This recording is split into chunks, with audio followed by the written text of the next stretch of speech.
আমার অবসরের সঙ্গী যখন এই নকশি কাজগুলো, তো আমার সময়টা আসলে খুবই ভালো যায়। তো আমি অবসরে এই ছোট ছোট কাজগুলো করি, আর করার সময় একটু ভিডিও ক্লিপ ধারণ করে রাখি যাতে আপনাদের সাথে শেয়ার করতে পারি। যেহেতু আমার একটা পেজ আছে, আপনাদের সাথে টিউটোরিয়াল শেয়ার করি।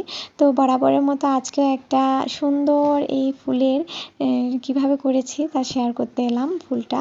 তো দেখুন, এখানে আমি কাজটা শুরুই করে দিয়েছি। প্রথমে আমি একটা ফুল রানী গোলাপি কালার সুতা দিয়ে করছি, আর ভরাটটা দিয়েছি কাশ্মীরি ভরাট বা গিট ভরাট। তো এখানে আমি একতার সুতা দিয়ে কাজটা করছি। আর এবার প্রথম আমি এক্সপেরিমেন্ট করলাম যে একতার সুতা দিয়ে কাজ করলে কেমন লাগে। এর আগে আমি 2 তার 3 তার বা 4 তার এরকম সুতা দিয়ে কাজ করেছি, একতার সুতা দিয়ে কাজ করা হয়নি। তো এবার ফার্স্ট টাইম আমি একতার সুতা দিয়ে কাজ করেছি, আর বুঝতে পারলাম যে ফিনিশিংটা ভালোই আসে, কিন্তু সময় একটু বেশি লাগে। এমনিতেই ছোট কাজগুলোতে সময় একটু বেশি লাগে সূক্ষ্মভাবে করতে গেলে। তো একতার সুতা দিয়ে যখন কাজ করা হয় তখন একটু সূক্ষ্মভাবে করতে হয়।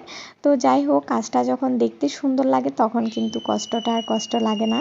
তো এখানে প্রথমে আমি দেখতে পেয়েছেন রানী গোলাপি কালারের সুতা দিয়ে একটা ফুল ভরাট করে নিয়েছি। এবার আমি হলুদ কালারের একটা সুতা দিয়ে ভরাট করছি। তারপর আমি আর একটা ফুল বাকি থাকবে, সেটা আমি দিব হোয়াইট কালার সুতা দিয়ে। আর হোয়াইট কালারটা দেওয়াতে আরও ভীষণ ফুটে উঠেছে। আমি চেষ্টা করেছি কালোর মধ্যে এখানে যে কালারগুলো খুব বেশি ফুটে উঠে সেই কালারের সুতা ইউজ করার জন্য। তো এখানে আর যে ফুলটা বাকি আছে সেটাও আমি করছি, ভরাটটাও দিচ্ছি কাশ্মীরি ভরাট। এখানে সবগুলোতেই আমি কাশ্মীরি ভরাট দিয়েছি ফুলগুলোতে, আর দেখতে এত মিষ্টি লাগছে কি বলবো। আর আমি কিন্তু আপনাদের সাথে এটার রিলও শেয়ার করেছি, কিভাবে করেছি তাও আবার বড় ভিডিও আকারে শেয়ার করছি, যাতে একসাথে আপনারা বুঝতে পারেন সবটা।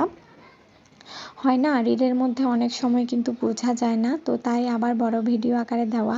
যারা কিন্তু এরকম সুন্দর ফুলের ডিজাইন করতে চান তারা করতে পারেন। এই ডিজাইনটা আমাদের জামার বা ছোট বাচ্চাদের ফ্রকে এরকম করলে খুবই ভালো লাগবে। তো আমার ফুলগুলো করার পর এখানে আমি পাতাটা করছি, যেহেতু পাতাটা লম্বা শেপের তাই আমি এখানে 2টা সুতার কালার কম্বিনেশনও করছি।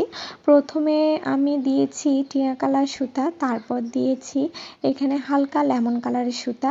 আর এই 2টা সুতার কালার কম্বিনেশনে জাস্ট এত অসাধারণ লাগছে কি বলবো।